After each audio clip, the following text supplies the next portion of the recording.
are watching Kashif Times.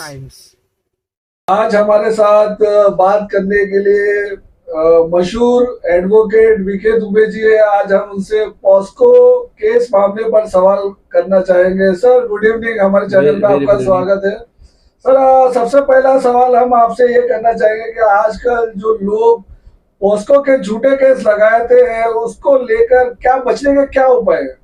देखिए, आप जानते हैं कि ये जो पोक्सो जो मामला है वो बच्चों को यौन शोषण से बचने के लिए एक अलग अधिनियम बनाया गया है। तो उससे अगर आपको बचना है, आपको ऐसा लगता है कि आपका कहीं पर इन्वॉल्वमेंट है या आपसे कोई अपराध हो गया है, तो उसके लिए तो आपको सबसे पहले तो जो कंसर्न हाई कोर्ट है वहाँ पर जाके आपको जमानत की अर्जी लगानी होगी। पूर्वटक जामीन की आप अर्जी लगा सकते हैं सेशंस कोर्ट के अंदर भी, अगर आपका इन्वॉल्वमेंट आपको लगता है तो। यदि आपको ऐसा लगता है कि कहीं झूठे मुकदमे में आपको फंसाया गया है, कुछ ऐसा है, तो आप direct questioning of the FIR के लिए भी भारतीय न्याय सुरक्षा संहिता के तहत हाई कोर्ट में जा सकते हैं और वहाँ पर आप क्वेश्चनिंग पिटीशन लगा सकते हैं, उसमें भी बेल ले सकते हैं आप। सर अगर कोई लड़की झूठा केस लगाती है तो उससे बचने के लिए क्या उपाय है? ये बहुत ही दुखद है कि वैसे तो बहुत ही कम होता है कि किसी भी पोक्सो के मामले को हम झूठा कहें। ज़्यादातर मुकदमे आप देख रहे हैं जब से ये एक्ट बना है, अधिनियम बना है, तब से सारी चीज़ों को क्रियान्वयन एकदम प्रॉपर और जेन्युइन तरीके से होता है। इसमें जब तक कोई एविडेंस और ये सब चीज़ें नहीं हो तो मुकदमा जल्दी दर्ज नहीं करते हैं। और अगर मुकदमा दर्ज हुआ है और आपको लगता है कि इसमें आपका कुछ झूठा इन्वॉल्वमेंट है या आपको जबरदस्ती फंसा दिया गया है, तो आप माननीय उच्च न्यायालय में जाकर धारा 528 के तहत आप क्वेश्चनिंग पिटीशन लगा सकते हैं और अपने जो आपके पास जितने साक्ष्य और सबूत है उसको हाजिर करके उसमें माननीय उच्च न्यायालय आपको जमानत भी दे सकती है, देने का अधिकार है, प्लस वो पिटीशन को क्वेश्चनिंग भी करने का अधिकार है अगर लगा तो। सर हम आपसे ये जानना चाहेंगे, क्या पॉस्को केस में जमानत लेना आसान होता है? क्या हाई कोर्ट पॉस्को केस खत्म कर सकती है? आपने आज तक अपने कितने पॉस्को केस देखे हैं? आपकी इस पर क्या राय है? देखिए, मैं आपको बताना चाहूँ जो पोक्सो अधिनियम है ये सन 2012 में आने के बाद में समाज में एक अलग लहर, आप जानते हैं बहुत से केसेस को अनदेखा किया जाता था। जो बच्चों के खिलाफ जो यौन शोषण के गंभीर आपराधिक मामले होते थे वो देश में कहीं ना कहीं इग्नोर होते थे, लेकिन ये अधिनियम आने के बाद में अब वो सुचारू रूप से चल रहे हैं, वो रजिस्टर हो रहे हैं। तो मैंने तो अपने लंबे कार्यकाल में, अपने करियर में कई सारे मुकदमे देखे हैं और उसका लाभ और हानि भी मैंने देखा है। जहाँ पर लोगों को झूठा फंसाया गया तो उनको कितनी हानि हुई, कितने उनके नाम खराब हुए, समाज में उनका दायरा कम हुआ, बहुत सारी चीज़ें होती हैं। किंतु झूठे मुकदमे अगर हैं तो उसका निराकरण भी माननीय उच्च न्यायालय ने किया है, जगह समय समय पर कोर्ट कचहरी ने किया हुआ है। तो और अगर जेन्युइन केसेस है तो उसके अंदर लोगों को सजा भी मिली हुई है। तो ज़रूरत तो ये है कि इस अधिनियम को अच्छे तरीके से फॉलो किया जाए और इसके अंतर्गत जो समय अवधि तय की गई है 1 वर्ष की, 1 वर्ष के अंदर इस केसेस का निपटारा किया जाए। क्योंकि आप देखते हैं कि आज हमारे यहाँ पर इतने केसेस पेंडिंग है कि उसके 1 साल से अधिक समय लग जाता है, जो कि नहीं होना चाहिए, क्योंकि ये गंभीर स्वरूप के अपराध होते हैं। तो इन अपराध से अगर आपको मतलब बचना है, समाज में एक अच्छा परिवर्तन लाना है, तो आपको इसमें जल्द से जल्द सारी चीज़ों की रिपोर्टिंग करनी होगी, चार्जशीट फाइल करनी होगी जल्द से समय पर, और साथ ही साथ जो न्यायिक अधिकारी है उनको भी इस केसेस को ध्यान रख के जल्द से जल्द निपटारा करना होगा। सर पॉस्को एक्ट आने के बाद समाज में क्या परिवर्तन आया है, क्या परिवर्तन देखते हैं आप भी देख सकते हैं कि पोक्सो अधिनियम जब से आया है तब से हमारे जो बाल जो युवा हैं उनके खिलाफ जो अपराध होते थे वो इमीडिएटली रजिस्टर हो जाता है, तुरंत रजिस्टर हो जाता है, उस पर तुरंत कार्रवाई हो जाती है। लोगों में इस कानून का एक भय है, भय होना भी चाहिए, क्योंकि इस तरीके गंभीर स्वरूप के अपराध जो है वो अब कम हो रहे हैं। आपने देखा होगा सामाजिक दृष्टिकोण से अब जो उस पोक्सो के अंतर्गत जो मामले आने वाले थे उनकी संख्या भी धीरे धीरे कम हो रही है। और अगर कहीं ना कहीं किसी राज्य में अगर बढ़ी है तो वहाँ पर उसका तुरंत जो जांच पड़ताल की प्रक्रिया की कि उसके अंदर तुरंत सजा दी जाती है, क्योंकि इसके अंतर्गत आपको पता है कि कोई भी बचाव नहीं है। अगर अपराधी ये सोचे कि तारीख पे तारीख लेके समय व्यतीत करे या कुछ इसके अंतर्गत चीज़ों को अनुपालन करने के लिए समय व्यतीत करते रहे माननीय न्यायालय का, तो वो पॉसिबल नहीं है, क्योंकि 1 वर्ष की अवधि के अंदर ये केस निपटान करना पड़ता है।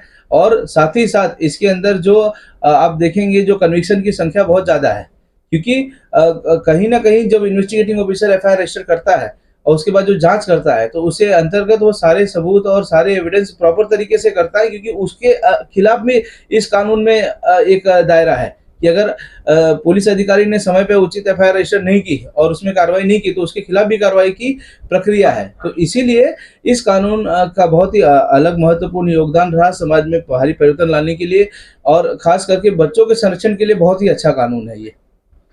सर, जो पॉस्को के लिए जो झूठी शिकायत करता है उसके लिए क्या दंड है? ये बहुत ही निंदनीय है कि अगर ऐसे किसी कानून का कोई दुरुपयोग करे, उनको किसी भी हाल में इस तरीके से दुरुपयोग करना ठीक तो नहीं है। अगर कोई व्यक्ति झूठी एफआईआर करवाने के पीछे कोई महिला या कोई बच्चा अगर झूठी एफआईआर करता है तो उसके लिए आपके पास प्रावधान है माननीय उच्च न्यायालय जाने का। धारा 528 के तहत आप जा सकते हैं माननीय उच्च न्यायालय, और आप वहाँ पर बता सकते हैं कि ये जो एफआईआर हुई है मेरे ऊपर गलत हुई है या मेरा इसके अंदर कोई रोल नहीं है। उसके बाद माननीय उच्च न्यायालय सारी चीज़ों को जांच पड़ताल करने के बाद में आपको पूर्व अटक जामीन दे सकती है या फिर आपको जमानत दे सकती है, जैसा जो केस हो। आप बच सकते हैं, ऐसा नहीं कि आप नहीं बच सकते। अगर आपने कोई झूठा मुकदमा कर दिया है तो इसका तात्पर्य ये नहीं कि आपको अरेस्ट ही होना पड़ेगा। अगर आपके पास क्लियर कट एविडेंस है और सारी चीज़ें हैं, साक्ष्य हैं, सबूत हैं जो ये साबित करते हैं कि आपका उसके अंतर्गत कोई लेना देना नहीं है, तो आप जो जिस शहर है उस शहर के कमिश्नर को भी आप चिट्ठी अर्जी लिख सकते हैं और माननीय उच्च न्यायालय जा सकते हैं।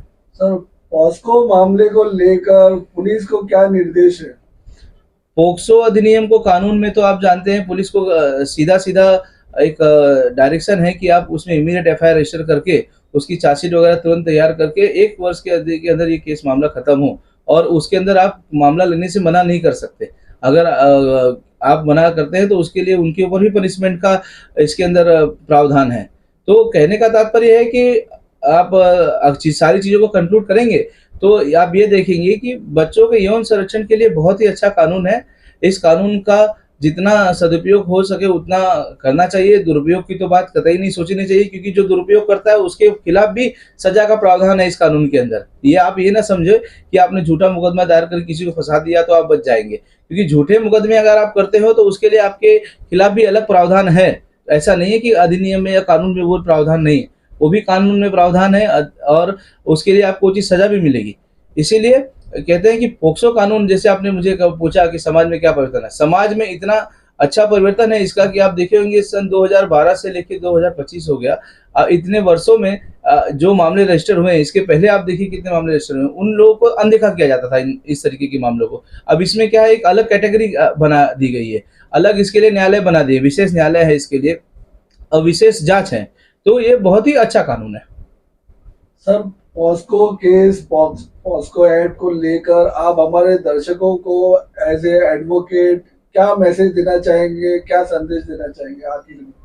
मैं आप सबको सिर्फ एक ही संदेश और मैसेज देना चाहूँगा कि देखिए, आप और हम सब समाज में रहते हैं।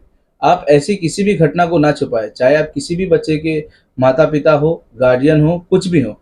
आप बाल जो अधिकार हैं, बच्चों के खिलाफ होने वाले जो अगर अपराध है उसको ना छुपाएं। आप उसको तुरंत जो नज़दीकी थाना है वहाँ पर रजिस्टर कराएं, उसमें सामने वाले अपराधी को सज़ा मिलेगी।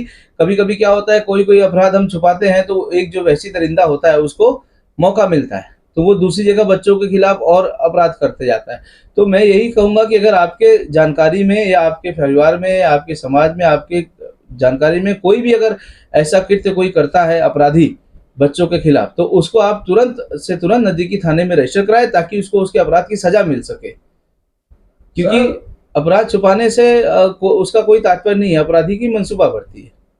सर, आपने बहुत ही अच्छी जानकारी हमारे चैनल के माध्यम से हमारे दर्शकों को दिया। आपका बहुत बहुत शुक्रिया। धन्यवाद।